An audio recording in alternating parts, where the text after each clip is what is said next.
Percentage का जो हम लोग वीडियो कंटिन्यू किए थे, प्रॉब्लम का जो सॉल्यूशन प्रीवियस ईयर जो भी आर एस अग्रवाल नवीन अंकगणित में दिया गया है, उसमें जो भी प्रीवियस ईयर क्वेश्चन है बस केवल उसी को सेलेक्ट करके आपको सॉल्यूशन बताया जा रहा है। और उसका आज पार्ट 5 जो है वो अपलोड किया जा रहा है। आप सभी लोग जो हैं ज़्यादा से ज़्यादा वीडियो को क्या करें, शेयर करें। अगर सब्सक्राइब नहीं किए हैं तो इसे सब्सक्राइब करें, लाइक करें, और अन्य अगर कोई सुझाव है तो आप कमेंट बॉक्स में दे सकते हैं। चलिए अब क्वेश्चन हम लोग शुरू करते हैं। एक पार्ट और आएगा परसेंटेज का, इसके बाद से हम लोग प्रॉफिट लॉस एंड डिस्काउंट क्या करेंगे, शुरू करेंगे। क्वेश्चन, चलिए क्वेश्चन पे ध्यान देते हैं। क्वेश्चन कह रहा है एक परीक्षा में रितिज ने 52%, सुनील ने 64% तथा रवि ने 74% मार्क्स प्राप्त किए। यदि परीक्षा के अधिकतम अंक 750 हो तो तीनों लड़कों के औसत प्राप्तांक कितने हैं। तो तीनों का औसत ज्ञात करना है, यानी तीनों के जितने भी टोटल मार्क्स आए हैं उसमें 3 से डिवाइड कर देंगे तो एवरेज आ जाएगा। तो यहाँ पे कोई दिक्कत नहीं है। ध्यान दीजिए, ये यहाँ पे क्या है, 52% है। कितना परसेंट, 52%। और ये 64%। तो 52% और 64%, वन कितना हो गया, 6 5 11, 110, अच्छा 116%। और 116% 74%, कितना हो गया, 190%। तो सीधे 750 का क्या करेंगे, 190% निकालेंगे और इसमें 3 से क्या कर देंगे, भाग कर देंगे। ओके, तो कोई दिक्कत नहीं है। 750 का 190% हम सभी जानते हैं कि 200% दुगुना होता है, और 10% यानी एक अंक हटाने के बाद होता है राइट साइड से। तो यानी 750 का दोगुना 1500, और 1500 में से 75 घट गया, कितना आ जाएगा, 1425। और 1425 में 3 से क्या कर देंगे, डिवाइड कर देंगे, तो कितना हो जाएगा, 475। और यही हमारा क्या हो गया, आंसर हो गया। Okay, next question. क्वेश्चन पे ध्यान दीजिएगा। 220 का 18.5%, 680 का 12.4%। तो कोई दिक्कत नहीं है। 220 का 18.5% निकालेंगे तो यहाँ 2.2 से क्या करेंगे, गुना कर देंगे, यानी 2.2 इंटू 18.5 प्लस 680 का 12.4%, यानी 6.8 इंटू 12.4। और इसे क्या करते हैं, सोल्व करते हैं। तो इसको मल्टीप्लाई करेंगे तो ये टर्म हमारा कितना आ जा रहा है, 40.70। और प्लस इसको जब मल्टीप्लाई करते हैं तो ये टर्म हमारा आ जा रहा है 125, 84.32, सॉरी कितना आ गया, 84.32, 12 छक 72। अब ध्यान दीजिए, अब दोनों को क्या करते हैं, ऐड करते हैं, तो ये टर्म हमारा कितना आ गया, 125.02, और यही हमारा क्या हो गया, आंसर हो गया। Next question. क्वेश्चन पे ध्यान दीजिएगा, और ध्यान दीजिएगा क्वेश्चन नंबर पे यहाँ पे जैसे 95 हो गया, तो जो प्रीवियस ईयर पूछा हुआ क्वेश्चन है, जैसे यहाँ पे लिखा हुआ है बैंक पीओ परीक्षा 2009, तो केवल उसी को सेलेक्ट करके आपको बताया जा रहा है। ओके, कोई कन्फ्यूज़न नहीं हो रहनी चाहिए। यदि 500 का x% बराबर 300 का y%, तो 500 का x%, तो ये तो दोनों जीरो खत्म हो गया, यानी क्या आ गया आपका 5x इज इक्वल टू 300 का y%, यानी 3y। तो y इज इक्वल टू यहाँ से कितना आ गया, 5x/3। कह रहा है 200 के y% का x% बराबर क्या है, 60 है। तो चलिए यहाँ पे ध्यान दीजिए, 200 का y% यानी 2 इंटू वाई। तो y के जगह पे चलिए लिख ही दे रहे हैं, 2 इंटू वाई। और इसका कितना x% यानी x/100 इज इक्वल टू क्या है, 60। अब यहाँ y का वैल्यू पुट कर दीजिए 5x/3, और x का वैल्यू क्या हो जाएगा, निकल जाएगा।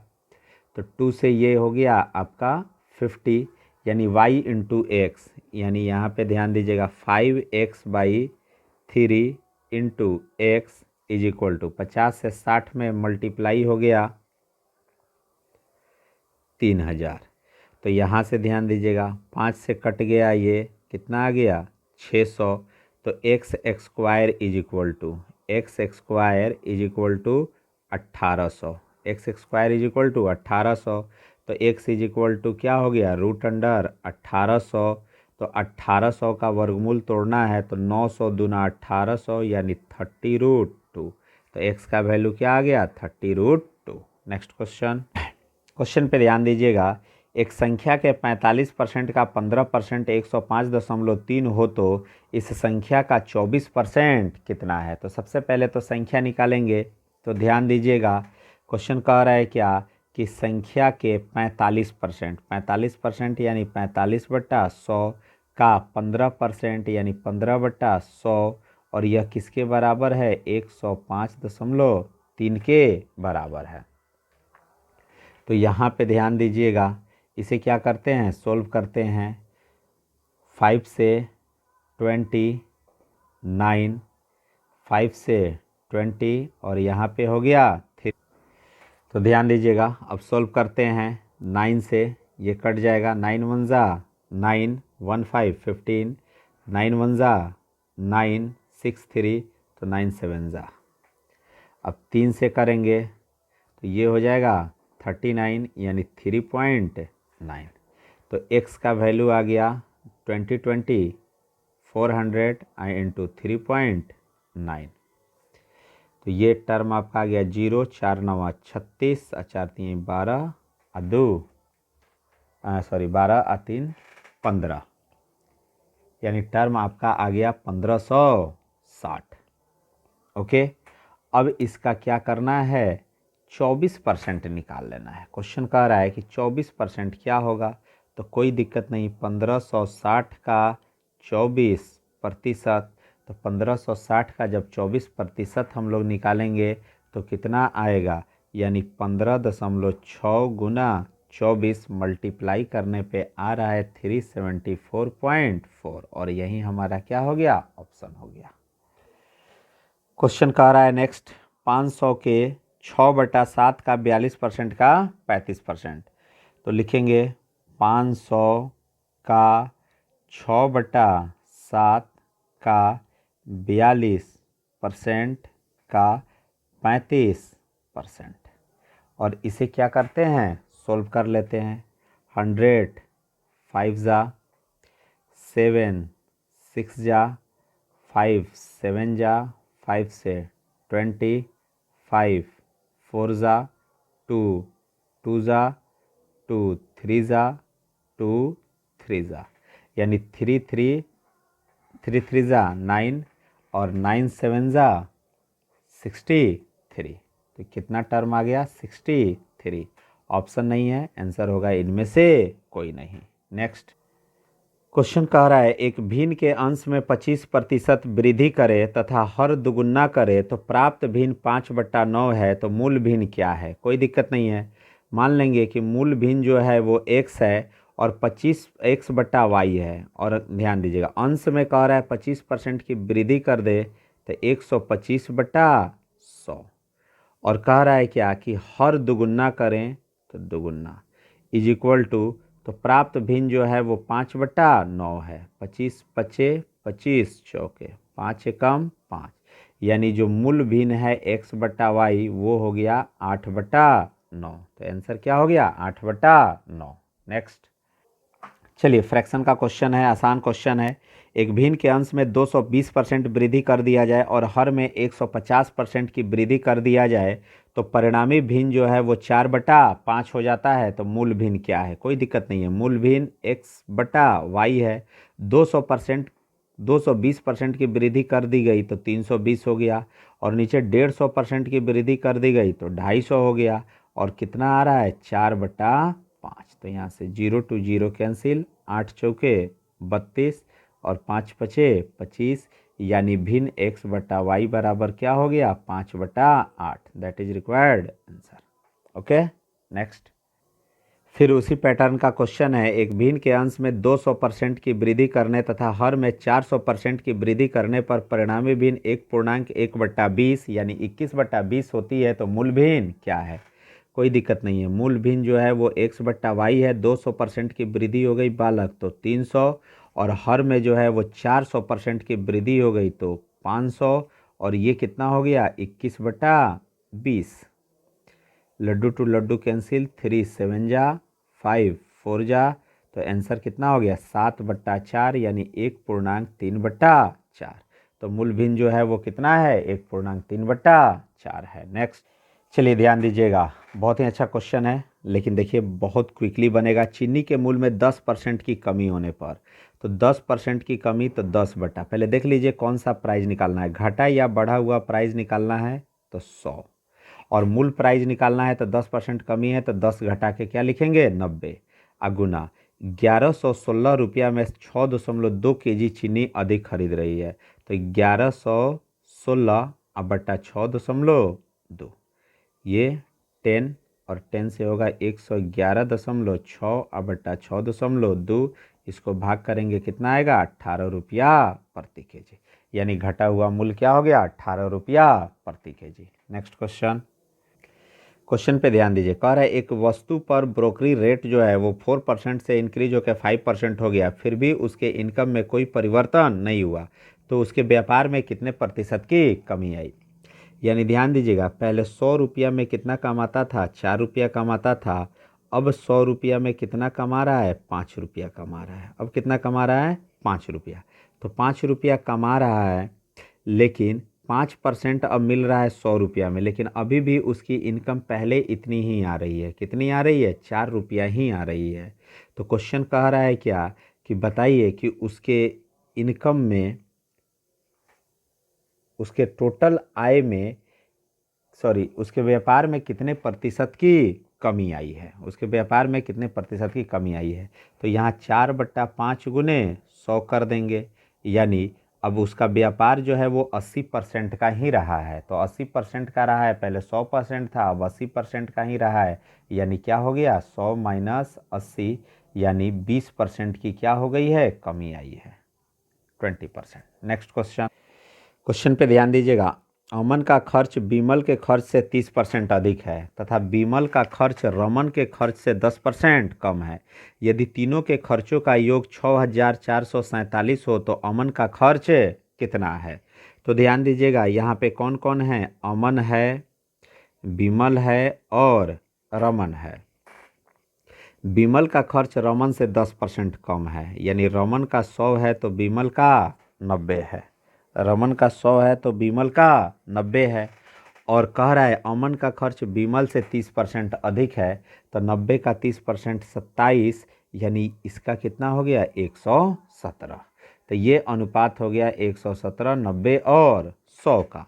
अब क्वेश्चन कह रहा है कि तीनों के खर्चों का योग 6447 है, तीनों के खर्चों का योग जो है 6447 है, तो उसका कितना भाग करेंगे 100 और 100 200 और 90 और 10 307 भाग करेंगे, और इसमें से कह रहा है क्या कि अमन का भाग कितना है, अमन का भाग कितना है, तो गुना 117, गुना क्या हो जाएगा 117। अब इसे क्या करेंगे सोल्व करेंगे,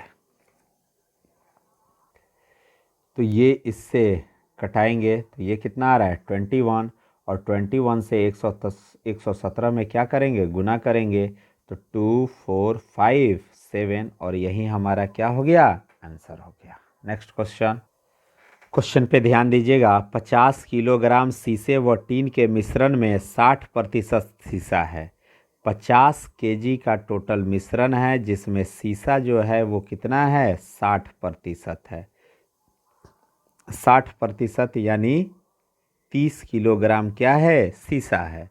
कह रहा है इस मिश्रण में कितना शीशा मिलाने पर 75% शीशा हो जाएगा। अब मान लीजिए x केजी शीशा मिलाते हैं तो 50 + x, और इसका 75% यानी 3/4 हो जाता है, तो शीशा की मात्रा बढ़ेगी 30 केजी में भी, तो 30 + x। अब इसे क्या करेंगे सोल्व करेंगे, 150 + 3x = 120 + 4x, यानी 4x 3x सब्सट्रैक्ट होगा तो x = 30, यानी 30 केजी आंसर।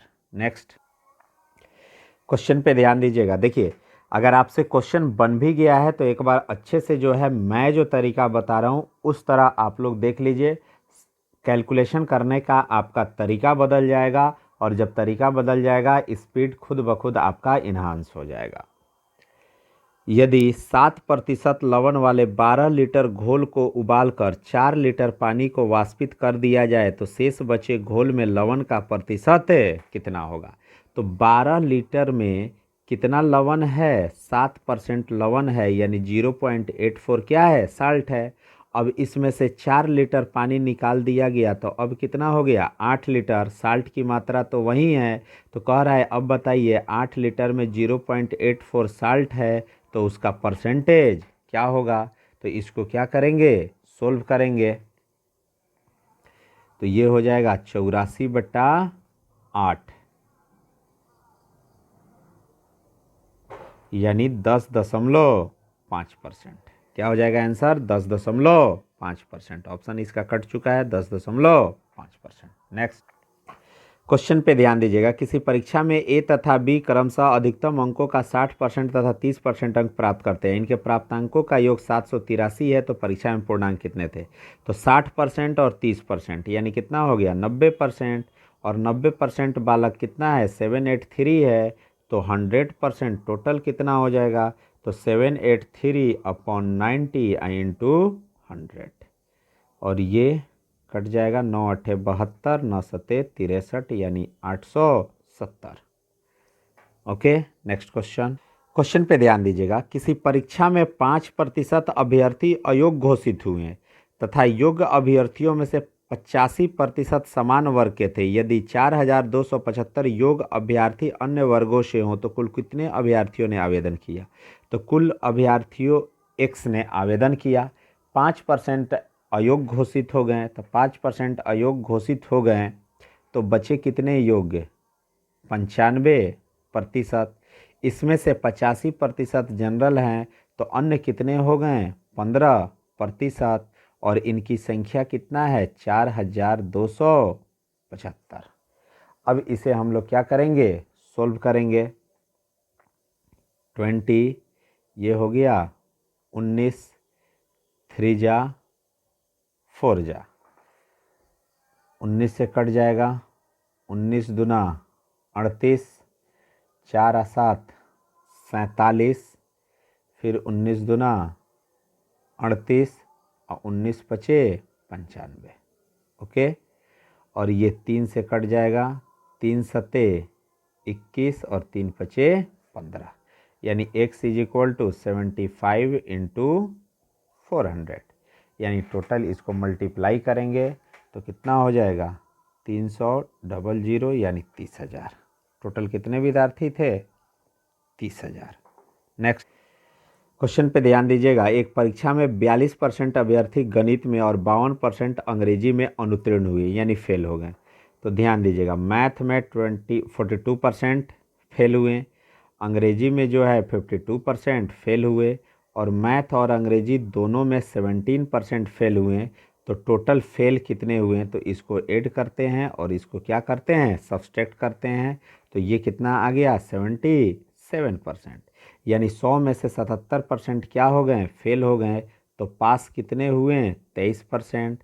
और यह 23% जो पास हुए हैं इनकी संख्या कितनी है, 46 है। तो टोटल 100% बराबर कितना हो जाएगा, 200। 23 दूना 46, तो 100 दूना 200, यानी आंसर क्या हो गया, 200। Next question 122। राम अपनी मासिक आय का 20% अपनी घरेलू आवश्यकता पर और शेष रिमेनिंग कह रहा है 15% पुस्तक पर, फिर जो शेष बच रहा है उसका 30% कपड़ा पर खर्च करता है। यानी उसकी मासिक आय कितना है, एक है, 20% खर्च कर दिया, बचा कितना, 80%। फिर 15% खर्च कर दिया, बचा कितना है, 85%। फिर अगेन कह रहा है 30% खर्च कर दिया, बचा कितना, 70%। और फाइनल जो है उसके पास 9,520 रुपया क्या होते हैं, बचते हैं। अब इसे क्या कर लीजिए, सोल्व कर लीजिए।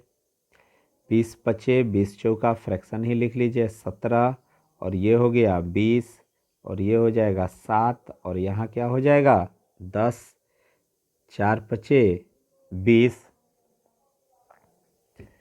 अब इसे सोल्व करते हैं। 17 पचे 85 और 10 102, 17 छक 102, ये हो गया। अब यहाँ 7 से कटाएंगे, 7 अठे 56, कितना हो जाएगा 80 हो जाएगा। तो x बराबर 80 गुना 5 गुना 5 गुना 10। इसको क्या करते हैं, गुना करते हैं। 80 दहा 800, 800 पचे 4000, पचे 20,000, टोटल क्या हो गया 20,000। यही आंसर। नेक्स्ट क्वेश्चन कह रहा है नताशा ने अपने मासिक वेतन का 45% खरीदारी पर खर्च करने का निर्णय लिया। 11,475 रुपया खर्च करने के बाद उसे ज्ञात हुआ कि यह धन उसके द्वारा खर्च किए जाने वाली राशि का 60% था। तो नताशा का वेतन कितना है? तो नताशा का वेतन क्या है, x है। 45% खरीदारी पर उसको क्या करना था, खर्च करना था। लेकिन खर्च करने के बाद उसे ज्ञात हुआ कि यह धन उसके द्वारा खर्च किए जाने वाली राशि का 60% है, यानी 45% क्या करना था, खर्च करना था। लेकिन उसने इसका जो है वो 60% ही खर्च किया और 11,475 के बराबर है। इसे क्या करते हैं, सॉल्व करते हैं। तो 20 दिए 20 पचे और 5 से तो ये 9 हो गया और ये हो गया 20। अब ध्यान दीजिएगा, यहाँ पे डिवाइड करते हैं। 3 3 जा 9, 2 4, 3 8 जा 24, 3 2 जा 3, 5 जा 3825 आ गया। 3 से कटा तो अब 9 से कट 9 से सोल्व करेंगे। 9 चौका 36, 22, 9 दूना 18, 9 पचे 45, 425, यानी x का वैल्यू कितना आ गया 425। अब 20 पचे 100, 42,500। नेक्स्ट चलिए एक पार्ट और आपका आएगा, उसके बाद प्रॉफिट एंड लॉस का मैक्सिमम क्वेश्चन आपका क्या हो गया, सॉरी परसेंटेज का मैक्सिमम क्वेश्चन आपका निकल चुका है। अब ध्यान दीजिएगा, प्रॉफिट लॉस और डिस्काउंट आप लोग का शुरू करेंगे और उसमें जो भी सेलेक्टेड क्वेश्चन है रिपीटेड क्वेश्चन को छोड़ दिया जाएगा और एक पैटर्न के जो क्वेश्चन है उसको भी क्या किया जाएगा, स्किप किया जाएगा। और बाकी क्वेश्चन मैं क्या करूँगा बताऊँगा आप लोग को। वीडियो को ज़्यादा से ज़्यादा लाइक कीजिए, शेयर कीजिए। चैनल सब्सक्राइब नहीं किए हैं, पहली बार है तो चैनल को क्या कर लीजिए, सब्सक्राइब कर लीजिए और बेल आइकॉन प्रेस कर लीजिए ताकि जब भी वीडियो अपलोड हो तो आपको नोटिफिकेशन मिलता रहे। जय हिंद।